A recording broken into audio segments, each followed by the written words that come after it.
मध्य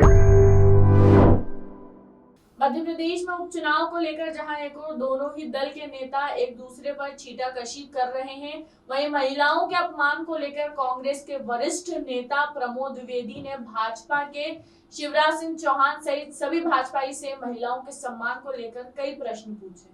जैसे जैसे प्रदेश में उपचुनाव की तारीख करीब आ रही है, वैसे वैसे दोनों ही दल के नेताओं द्वारा एक दूसरे पर आरोपों का दौर आगे बढ़ता जा रहा है। इंदौर में वरिष्ठ कांग्रेसी नेता प्रमोद द्विवेदी द्वारा भाजपा द्वारा दिए गए मौन धरने को लेकर प्रश्न पूछे, जिसमें उन्होंने कहा कि शिवराज सिंह चौहान तब कहां थे जब उनके ही कैबिनेट के मंत्री विजय शाह द्वारा नारी का अपमान किया गया था। उन्होंने यह भी कहा कि उपचुनाव में कांग्रेस सभी 28 सीटें जीतकर फिर से सरकार बनाएगी। मध्य प्रदेश के मुख्यमंत्री शिवराज जी सिंह चौहान वो नए भाजपाई खेमे में, या यूं कहूं कि सामियाने में समाहित हुए दल बदलू ज्योतिरादित्य सिंधिया जी से सवाल है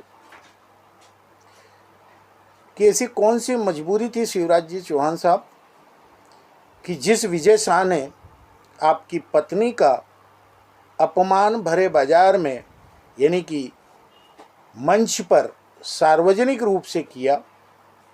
क्या आपकी पत्नी नारी नहीं थी? नारी नहीं है?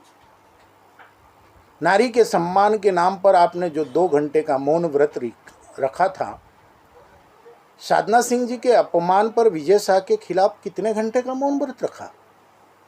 भारतीय जनता पार्टी के नेताओं ने कहाँ धरना और प्रदर्शन दिया? ऐसी कौन सी मजबूरी थी कि उस समय आपने त्वरित रूप से इस्तीफा दिलवा लिया, पश्चात उन्हें वापस मंत्रिमंडल में समाहित कर लिया? ये क्या भारतीय जनता पार्टी का चाल और चरित्र है? अफसोस, केवल कुर्सी के मोह के लिए जो व्यक्ति अपनी पत्नी के अपमान को बर्दाश्त करते हुए उस तथाकथित अपमान करने वाले व्यक्ति को अपना संगी और साथी बना करके मंत्रिमंडल में समाहित करता हो, उनके चाल और चरित्र पर क्या बात की जाए। और सिंधिया जी, हिंदुस्तान में नारी को पूजा जाता है। 1857 की क्रांति में रानी लक्ष्मीबाई के साथ गद्दारी करने का कलंक आपके खानदान पर है, तो फिर नारी के सम्मान के लिए आप रिगल चौराहे पर कहाँ धरना देने बैठ गए, वो भी देवी अहिल्या माई के दरबार में? ये ढोंग और पाखंड भारतीय जनता पार्टी खत्म करे, क्योंकि ये वही हिंदुस्तान है जहाँ पर अन्याय होने पर भगवान राम के समक्ष सीता जी की जब अग्नि परीक्षा का सवाल खड़ा होता है तो लक्ष्मण जी सामने खड़े हो जाते हैं कि ये गलत है। लव कुश अयोध्या से सवाल करते हैं। और तो और आपके दल में गोपाल जी को हरियाणा में शीघ्र ही मंत्रिमंडल में समाहित किया जाएगा। कौन है गोपाल जी? वही ना, जिंदा जला देने वाले या हत्या कर देने वाले।